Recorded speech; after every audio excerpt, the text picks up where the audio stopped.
I'm a son of Adam. That is, I'm a human being. I'm a man or a woman or a flesh and blood person. Whereas in the doctrine that we know about Christ, he's also supposed to be son of man, taken from the terminology that we first meet in Ezekiel. And so there, Christ is a supernatural being. He's not a son of man, really. He's a son of God. So the whole terminology has been turned on its ear by the time it gets into early Christianity. But Adam, son of Adam, this usually means men. Some of them say Christ is Adam, the first created, a spirit higher than the angels and Lord of all. He comes here when he chooses, as when he came in Adam. He came also in the last days, put on Adam's body, appeared to men, was crucified, resurrected, and ascended. But also, they say, the Spirit which is Christ came unto him, and put on the man who is called Jesus. So there is a really interesting passage where Adam comes in and out of beings, this first Adam, which I think has many parallels to, from what I understand, from what I've heard and you speaking, etc., to your Ramtha incarnation or ideology or idea or person. So you have a lot of these things which will come from early Christianity of these sectarian kinds. Let me read you one other passage so you understand what I mean. Here is another early church historian, also an heresiologist. That is someone who cataloged heresies. His name is Hippolytus. He lived in the 200s, maybe died around 300, but in the 200s in Rome. Epiphanius came from Palestine. We would suspect that Epiphanius' information from Palestine is perhaps more precise, since he was right there on the scene. But in any case, for Hippolytus, another group, who I'll talk to you about in a moment too, called the Elkazites,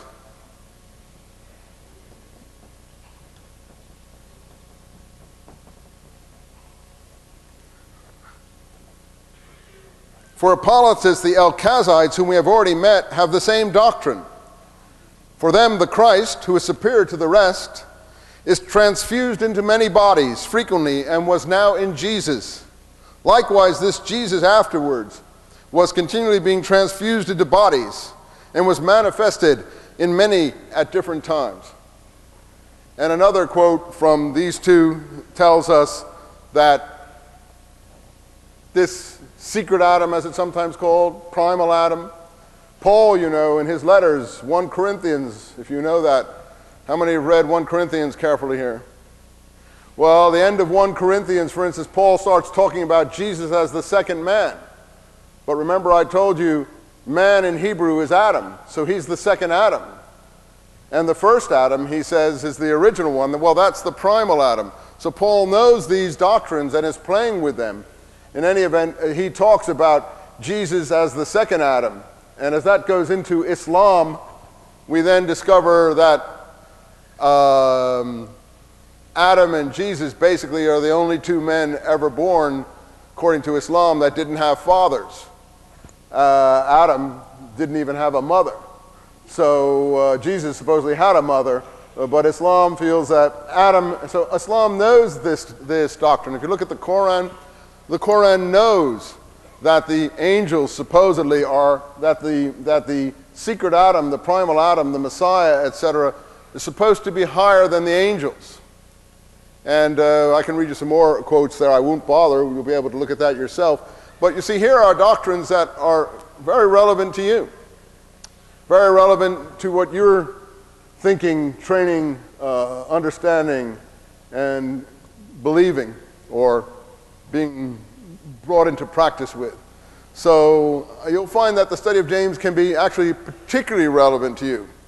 Well, why? How does that relate to what I put up here? Well, the Ebionites, the Elkazites, these are groups that followed James. These are Eastern groups. We don't even know them today. Ebion comes from a word poor in Hebrew. Ebion in Hebrew means poor. I'll show you, it's in the Dead Sea Scrolls. I'll show you that the Dead Sea Scrolls called themselves the poor, and that these early Christian heresiological groups come right down from the Dead Sea Scrolls into sectarian Christianity. Only they're not sectarian Christianity. They're only sectarian Christianity as far as Rome is concerned. They're authentic Christianity as far as Palestine and the East are concerned, and it's Rome that is sectarian Christianity. In fact, even though Rome propagated itself through armies and armed force, and managed to win the day through conversion of emperors, armies, military battles, and so on. So actually, the authentic Christianity, in my personal view, and the view of all these James groups, is the aboriginal one, the Ebionite ones. Another early church historian who I brought tonight, I probably won't read much from him, but he's one of our principal conservators of these traditions. His name is Eusebius. How many in this room have heard of Eusebius? Yeah, so you're pretty good. So what did he do, Eusebius? He wrote the history of the early church, supposedly. But he was Constantine's archbishop. That is, he organized the takeover by Christianity of the Roman Empire. And then he went on to organize all the early church councils that gave us the doctrines that we have, the Nicaea Council and other ones. So he also came from Palestine. He was in Caesarea in Palestine. So he too is a very important figure. So he tells us about these Ebionites because he too likes to tell us about these heretical groups. And he said these Ebionites, since he comes from Palestine, he knows a little Hebrew. So he says these Ebionites are called poor, knowing that Ebion in Hebrew means poor, because they have a poverty-stricken conceptuality of Christ. That is, he's playing on their name. Why do you think the Ebionites called themselves poor? Oh, because they believed in poverty. They believed in being poor. But for Eusebius, they're poor because their Christology, what we call their theory about Christ, is so poverty-stricken. That is, they believed that Christ was only a man. That's poverty-stricken. That he was only advanced among other humans, men and women, in his practice of virtue or righteousness. That he was born by natural conception, and that he was a prophet only. And, by the way, that he kept the law. So these are the doctrines that Eusebius, from his Roman perspective and point of view, the kind of Christianity that we've all inherited, and